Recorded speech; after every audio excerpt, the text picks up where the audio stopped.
welcome to the final part of our series on the life cycle of an early stage tax dispute. And this one is about bringing the tax dispute to a conclusion, bringing it to settlement. And so we're in the very right-hand side of the timeline now, and we're bringing together the inquiry for financial year 17 and the discovery assessment for FY 16. Of course, negotiation and ultimately settlement is not the only way that these things can go. The other option is that they head towards the first tier tax tribunal. But for the purposes of this example, we're assuming that it is possible to reach a settlement with HMRC, and this part will set out what that looks like. The first point to note is that HMRC are not free to negotiate like a normal commercial party. The slide there, which is a few years old now, the article in question, illustrates a historic criticism of HMRC agreeing what were referred to in the press as sweetheart deals with big taxpayers, effectively cutting a deal where their tax liability was under dispute. They'd reach an agreement that they'd make a settlement payment in return for HMRC dropping their case. As part of that criticism and the part of the response to it, HMRC published their litigation and settlement strategy, which sets out the parameters in which they operate when dealing with taxpayers and settling cases.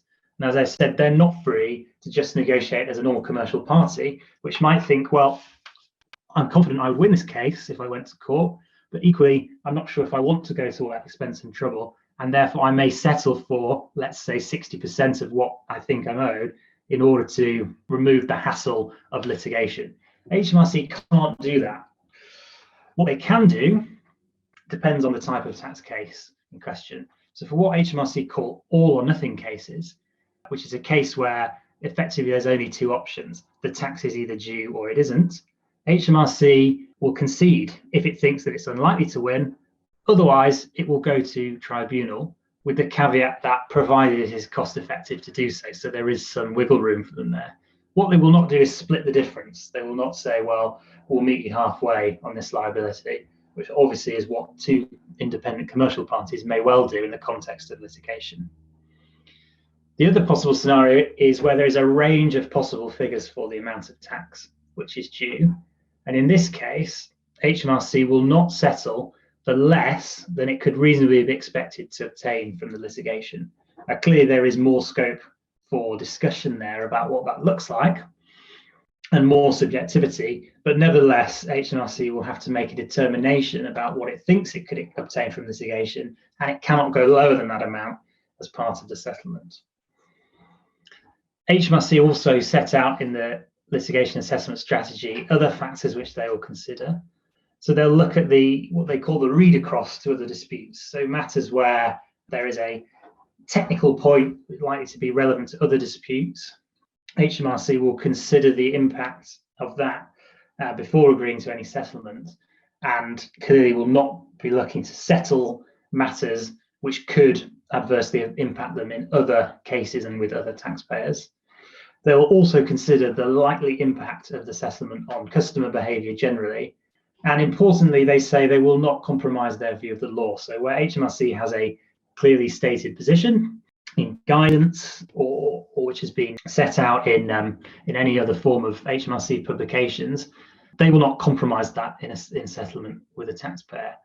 So there's not a backdoor route for them to admit that a piece of guidance is wrong or that needs to be adjusted. They can't do that through the settlement process. But let's assume that within those parameters, we have been able to reach settlement with HMRC. Well, what do we then need to do? This is where we're back into a statutory process. And if you remember, there's two things we have. We have an ongoing inquiry and we have a discovery assessment, which has been appealed. So the two of those need to be wrapped up in a way that leaves the taxpayer with the liability which it has agreed with HMRC. So how do you get rid of the discovery assessment? Well, you turn to section 54 of the Taxes Management Act, and you do it using the process there through an agreement in writing.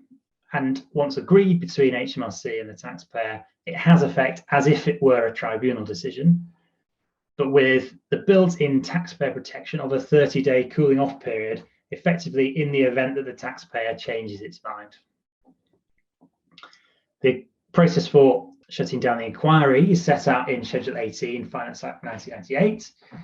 And that involves a closure notice issued by HMRC under paragraph 32, and then an amendment to the taxpayer's return under paragraph 34, which gives effect to the conclusions in the closure notice.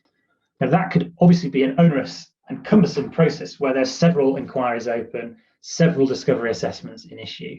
And as a result, there is a mechanism which HMRC set out in their guidance to allow them to reach an overarching settlement, what they call a contract settlement. And that would wrap up several tax years in one settlement.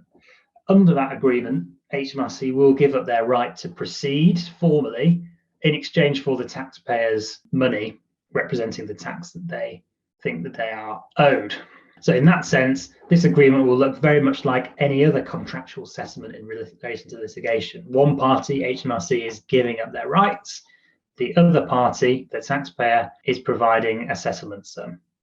Now, HMRC say in their guidance that entering into a contract settlement dispenses with the need for the closure notices under the inquiry. Now, in a sense, that's good enough, because if HMRC say that, then the taxpayer doesn't need to worry about HMRC continuing to pursue the inquiry. But it is worth noting that there isn't any statutory basis for that. The statutory way to bring the inquiry to the end involves the closure notice, as explained in the section above.